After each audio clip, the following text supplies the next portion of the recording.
नरेंद्र मोदी यांच्या सरकारमधील सगळ्यात कार्यक्षम मंत्री कोण असा प्रश्न विचारला तर त्याचं उत्तर ठरलेलं आहे ते म्हणजे नितीन गडकरी। कोणत्या मंत्र्याची कामं प्रत्येक जिल्ह्यात दिसतात तर याचंही उत्तर ठरलेलं आहे ते म्हणजे नितीन गडकरी। मोदींच्या मंत्रिमंडळातील अनेक मंत्र्यांची नावं सुद्धा माहिती नसतील, पण गडकरी यांचं नाव हे घराघरात पोहोचलेलं आहे। तरीही नितीन गडकरी यांचा आगामी लोकसभा निवडणुकीसाठीचा उमेदवारीचा पत्ता कट होणार अशी चर्चा सध्या दिल्लीच्या वर्तुळात सुरू आहे आणि त्याचंच प्रतिबिंब हे 2 दिवसांपूर्वी नागपूरमध्ये सुद्धा दिसून आले। लोकसभा निवडणुकीसाठी कार्यकर्त्यांचा कल कोणत्या इच्छुकाच्या बाजूने आहे यासाठी पक्षाने प्रत्येक मतदारसंघात निरीक्षक पाठवले होते। नागपूरमध्ये खासदार मनोज कोटक आणि माजी खासदार अमर साबळे हे दोघं निरीक्षक म्हणून गेले, तर या दोघांनी नागपूरमध्ये नितीन गडकरी सोडून अन्य कोण खासदार व्हावा असं वाटतं असा सवाल केला।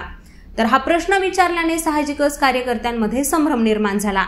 भाजपनं देशातील 195 उमेदवारांची यादी लोकसभा निवडणुकीसाठी जाहीर केली आहे। यात महाराष्ट्रातील उमेदवारांचा मात्र समावेश नव्हता। महाराष्ट्रात महायुतीतील 3 पक्षांचं जागा वाटप पूर्ण झालं नसल्याचं कारण यावेळी देण्यात आलं, पण गडकरी यांच्यासारख्या नेत्याची उमेदवारी जाहीर करायला काय हरकत होती असा मुद्दा चर्चेत उपस्थित झाला।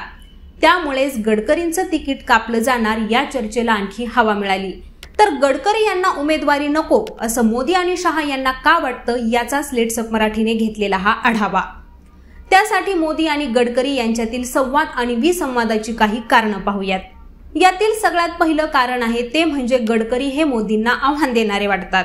मोदींनंतर कोण असा प्रश्न आला तर अनेकांच्या मनात गडकरी हेच उत्तर येतं। गडकरी यांची सर्वच पक्षात लोकप्रियता आहे। भाजपला लोकसभेत बहुमत मिळू शकलं नाही तर गडकरीच हे पंतप्रधान पदाचे उमेदवार असू शकतात अशी चर्चा 2019 मध्ये होती, पण मोदी यांनी एकट्या भाजपला 302 जागा मिळवून दिल्या आणि घवघवीत यश मिळवत दुसऱ्यांदा पंतप्रधान झाले। त्यामुळे गडकरी यांचं मंत्रिमंडळातील महत्त्व कमी करण्याचाही प्रयत्न त्यानंतर जोरदार सुरू झाला। राजनाथ सिंह, शिवराज सिंह चौहान, वसुंधरा राजे आणि नितीन गडकरी हे अटल बिहारी वाजपेयी आणि लालकृष्ण अडवाणी यांच्या काळात उदयास आलेले नेते आहेत, तर या पिढीला सक्रिय राजकारणातून दूर करण्याचे प्रयत्न मोदी आणि शहा यांचे असावेत। त्यांना कमी महत्त्वाची जबाबदारी द्यायचं त्यांचं धोरण आहे। यातील चौहान आणि वसुंधरा राजे या 2 बड्या नेत्यांना मुख्यमंत्री पद नाकारून मोदींनी झटका दिलाय। आता गडकरी यांचा क्रमांक लागू शकतो। नितीन गडकरी यांची काही महिन्यांपूर्वी लोकमत मध्ये आलेली एक मुलाखत फार वादग्रस्त ठरली होती। मला 250 खासदारांचा पाठिंबा आहे असा दावा गडकरींनी यामध्ये केला होता, तर हे वाक्य म्हणजे मोदी यांना सरळ सरळ आव्हान होतं। परिणामी गडकरी हे पुन्हा मोदी शहांच्या रडारवर आले। त्यामुळे गडकरी यांच्याविषयी मोदींच्या मनात पुन्हा संशय निर्माण झाला। मोदी शहांना केवळ आपल्या ऐकण्यातील नेते आणि मंत्री हवे असतात, मात्र गडकरी यात बसत नाहीत।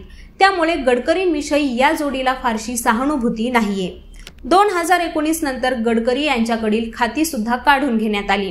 त्यांच्याकडे जलशक्तीसारखं महत्त्वाचं खातं 2019 पर्यंत होतं, मात्र ते गजेंद्र सिंह शेखावत यांना देण्यात आलं आणि त्याऐवजी लघु, मध्यम आणि सूक्ष्म उद्योग खातं गडकरींना दिलं।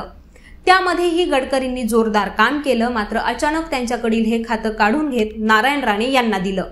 आता यानंतरचा मुद्दा आहे तो म्हणजे गडकरी यांचं अध्यक्षपद नेमकं घालवलं कुणी। नितीन गडकरी हे 2010 ते 2013 असे पक्षाचे राष्ट्रीय अध्यक्ष होते। याच काळात मोदी हे आपल्या पंतप्रधान पदाची तयारी करत होते। गडकरी हे आपल्या प्रगतीतील अडथळा आहेत असं मोदींना तेव्हा वाटत होतं, पण राष्ट्रीय स्वयंसेवक संघ हा गडकरी यांच्या बाजूने होता।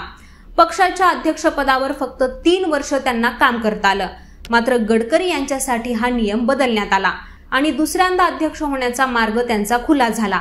त्यासाठी पक्षाचं राष्ट्रीय अधिवेशन सुद्धा बोलवण्यात आलं, मात्र त्याच वेळी गडकरी यांच्या कारखान्यांवर आयकर विभागाचे छापे पडले। त्यामुळे गडकरी यांना अध्यक्षपद देण्यास नकार देण्यात आला आणि त्यांच्याऐवजी राजनाथ सिंह यांना पक्षाचं अध्यक्ष बनवण्यात आलं। राजनाथ सिंह यांनी मोदींना पंतप्रधान पदाचे उमेदवार म्हणून घोषित केलं।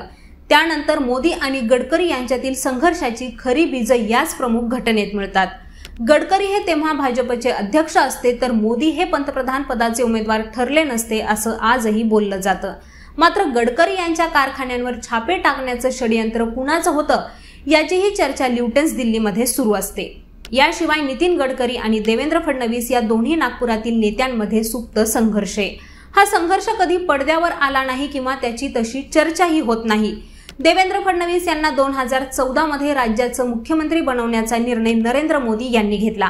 त्यासाठी अनेक कारणं सांगण्यात येतात, पण गडकरी यांच्या पक्षांतर्गत विरोधकाला मोठं करणं हे सुद्धा एक कारण या निवडीमागे होतं असं बोललं जातं। भाजपचे विद्यमान प्रदेशाध्यक्ष चंद्रशेखर बावनकुळे हे 2019 पर्यंत गडकरी यांचे कट्टर समर्थक होते। मात्र गडकरी यांच्या उपस्थितीत झालेल्या निवडणूक बैठकीत बावनकुळे यांचं तिकीट पक्षाने नाकारलं आणि यावर चिडून गडकरी हे बैठकीतून निघून गेले होते। आता यानंतरचा मुद्दा आहे तो म्हणजे गडकरींची असणारी मोदींच्या विरोधातील विधानं। गडकरी यांनी एका पोर्टलला नुकतीच मुलाखत दिली। त्यात त्यांनी गेल्या 10 वर्षात शेतकऱ्यांच्या समस्या सोडवण्यात यश आलं नाही असा आरोप केला होता। खरं तर ही मोदी सरकारला सनसनीत चपराक होती। या मुलाखतीचा हा मुद्दा काँग्रेसनं उचलला आणि गडकरी यांचं विधान ट्विट केलं। या विरोधात गडकरी यांना काँग्रेसला नोटीस सुद्धा द्यावी लागली।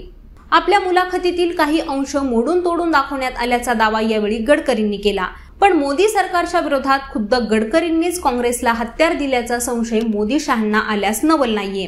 असाच किस्सा हा 2018 मध्ये सुद्धा घडला। डिसेंबर 2018 मध्ये राजस्थान, मध्य प्रदेश आणि छत्तीसगड या तीनही राज्यात भाजपचा दारुण पराभव झाला। भाजपची सरकार जाऊन तिथं काँग्रेस हे सत्तेवर आलं। यावेळी गडकरी हे पुण्यात एका कार्यक्रमासाठी आले होते। सहकारी बँकांसंदर्भातील या कार्यक्रमात गडकरींनी मार्गदर्शन केलं। संस्थेच्या कारभाराची जबाबदारी संचालकांना द्यायला हवी असा मुद्दा स्पष्ट करताना गडकरींनी नकळत एक राजकीय भाष्य केलं।